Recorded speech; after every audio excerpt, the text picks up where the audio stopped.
Bonjour à tous et à toutes, bien sûr, on se retrouve aujourd'hui pour la preview du show que l'on attend le plus durant toute l'année. On en vient toujours au même point, Fastlane. Et oui, alors ils nous ont enlevé Roadblock, ils nous ont enlevé, bon bref, tout au long de l'histoire de la WWE, ils nous ont enlevé un certain nombre de perles, et avec celui-là, ils persistent. Donc, on lâche rien. Et Elimination Chamber était pas ouf, donc cette fois, on va en faire deux de pas ouf, comme ça au moins, hein, on s'assure que s'il y en a un qui t'a plu, au moins l'autre sera pire. Bref, avant de commencer la preview, n'hésitez pas à me dire dans les commentaires si vous trouvez pas qu'il y a un changement au niveau de ma caméra. C'est exactement la même, je n'ai absolument bougé aucun paramètre, mais j'ai l'impression qu'elle est de moins bonne qualité. Est-ce que c'est dû à mon éclairage aussi? Je n'en sais rien, mais n'hésitez pas à me le dire et ce serait gentil pour la suite des vidéos. Bref. Maintenant, passons au show et non pas au kick-off, puisqu'il n'y a pas de kick-off annoncé pour l'instant. Je me suis pris tard exprès, parce que je trouvais qu'il manquait un petit truc dans ce show, parce qu'il n'y a que 6 matchs. Et je me suis dit qu'ils allaient annoncer tard quelque chose, et c'est pour ça que j'ai fait cette vidéo maintenant, enfin on est samedi quand je parle, maintenant et pas plus tôt. Et je sens quand même que malgré tout, ils vont nous annoncer un kick-off dimanche, ou dans la nuit de samedi à dimanche. Bref, on va commencer de suite avec le premier match de ce show. Le premier match de ce show qui ne m'intéresse pas du tout, c'est le match par équipe entre Becky Lynch, Naomi, Natalya et Carmella. Alors malgré la présence non négligeable de Carmella, ça ne m'intéresse pas. Voilà, moi Carmella, j'attends juste qu'elle cache maintenant, donc voilà, c'est tout. J'attends le cash, j'attends qu'elle soit championne. Si elle perd son cash, je cry direct.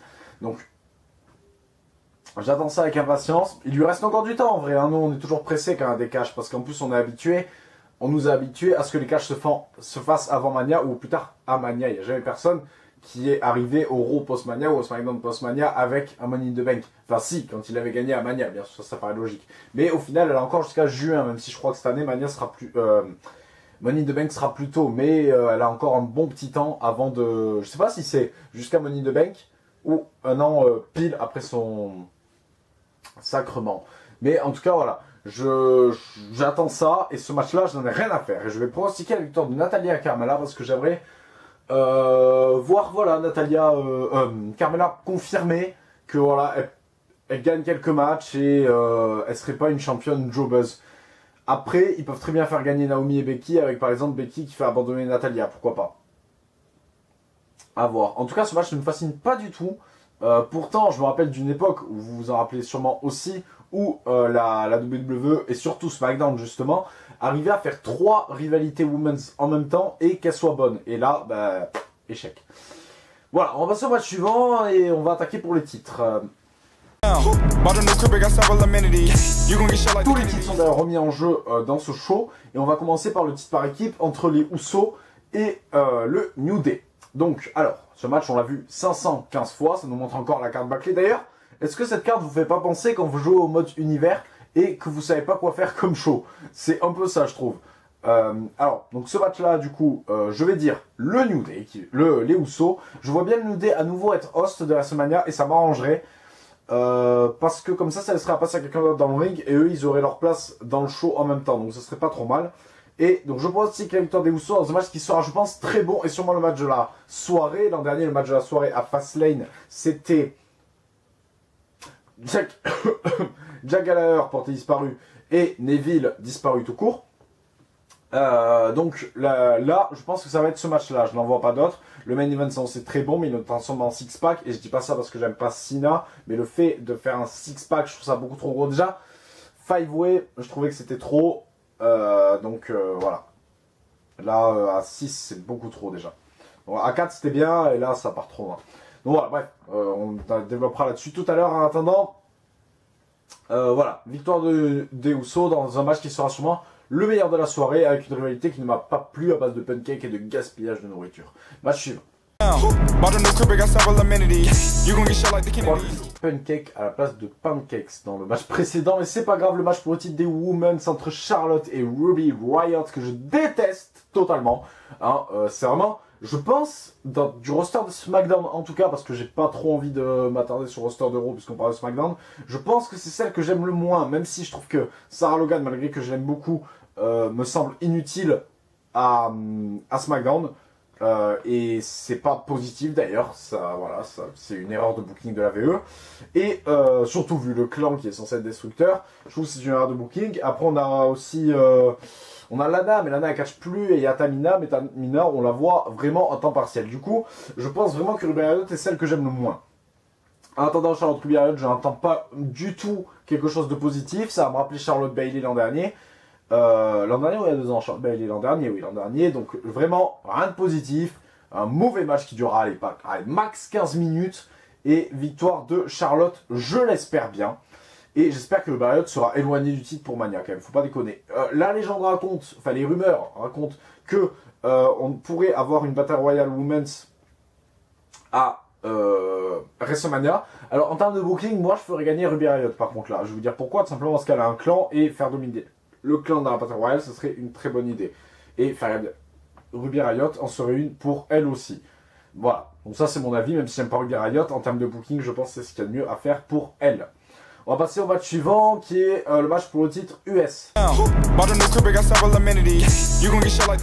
titre US, c'est encore un bon vieux match de merde, et je dis bon vieux parce que ça va être un vieux match. Je pense que si vous regardez un match entre Ric Flair et Sting, par exemple, et ben ça aura cette gueule.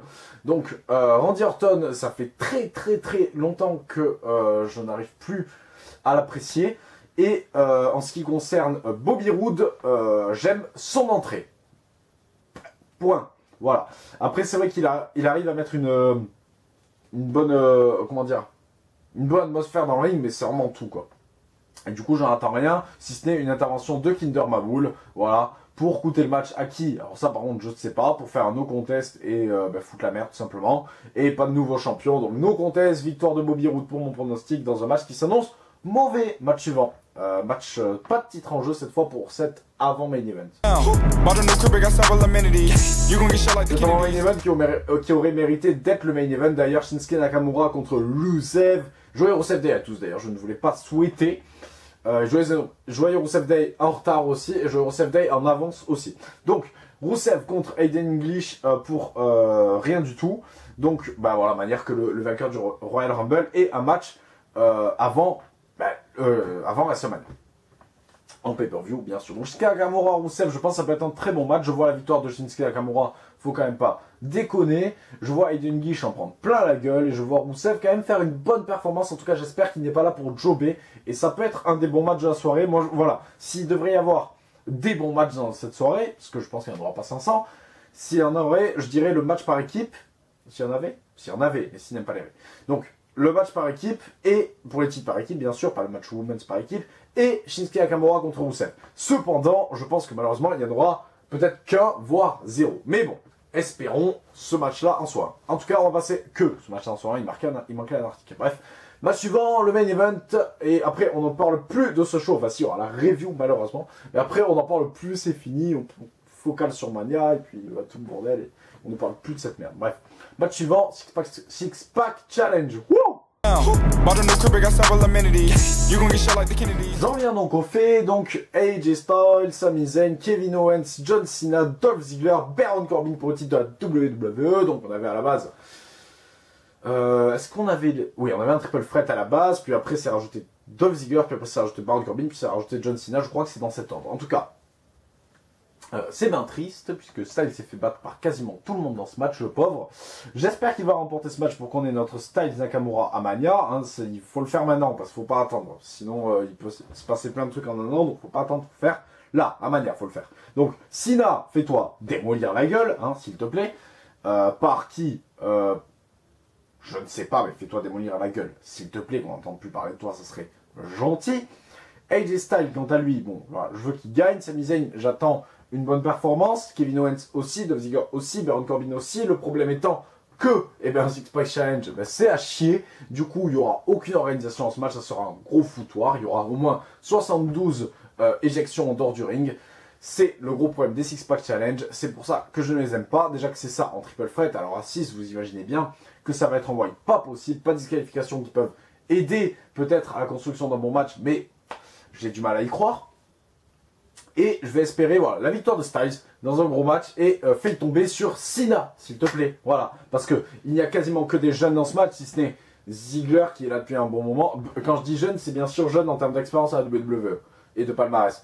Donc, si ce n'est Ziggler, voilà, le papy, c'est Cena. Donc le tombé sur Cena, ou la soumission sur Cena, Bref, voilà, comme ça on ne parle plus de Cena, et à Mania, il ne fait rien, ça serait juste grandiose. Voilà, donc c'est tout pour moi. On se retrouve, je suis allé très vite, ouais, carrément. On se retrouve bientôt sur Aka Wrestling pour la review du show, du catch français et plein d'autres choses. Et en attendant, à bientôt, je vous fais des bisous. Abonnez-vous, c'est juste en bas, s'abonner, voilà, vous le savez de toute façon. Bref, sur ce, à bientôt, kiss.